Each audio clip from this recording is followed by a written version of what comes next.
La tension est actuellement à son comble dans les couloirs de Kiev. Durant les dernières 24 heures, l'armée russe a fait sauter un groupe de dépôts d'armes et de munitions, estimé à plus de 125 millions d'euros.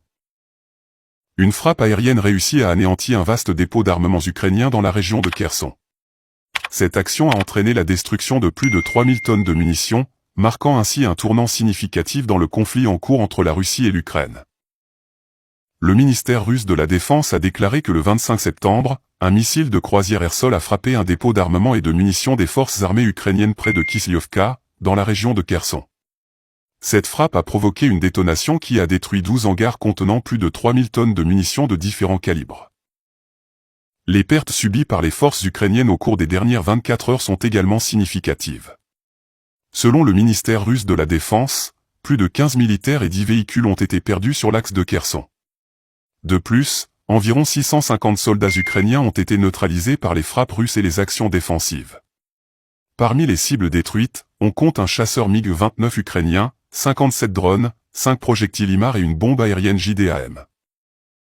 Les forces armées russes ont repoussé 9 attaques ukrainiennes et ont frappé les unités de Kiev sur plusieurs axes. Les combats ont été intenses, et selon les informations disponibles, les militaires russes ont neutralisé près de 650 soldats ukrainiens. Les pertes ukrainiennes sont estimées à environ 310 blessés ou tués sur l'axe de Donetsk, jusqu'à 120 dans la zone sud de Donetsk, jusqu'à 70 dans celle de Zaporojié, 50 sur l'axe de Kupiansk, plus de 90 sur l'axe de Krasny-Liman et plus de 15 sur l'axe de Kherson. Les forces aérospatiales russes ont également joué un rôle crucial dans cette opération. En plus de détruire le chasseur MiG-29 ukrainien dans la région de Nikolaïev, elles ont ciblé et bombardé plusieurs stocks de munitions.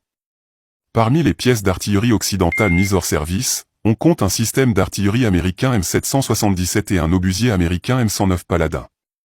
De plus, 2 obusiers DE-20, 3 Gvozdika et un DE-30 ont été détruits.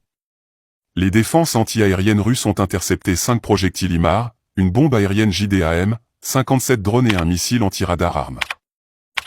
Ces frappes russes ont touché du personnel et du matériel militaire dans 102 zones différentes, témoignant de l'intensification des combats et de l'ampleur de l'offensive russe. Les pertes militaires et les destructions massives d'armements ukrainiens soulèvent de sérieuses préoccupations quant à la poursuite du conflit.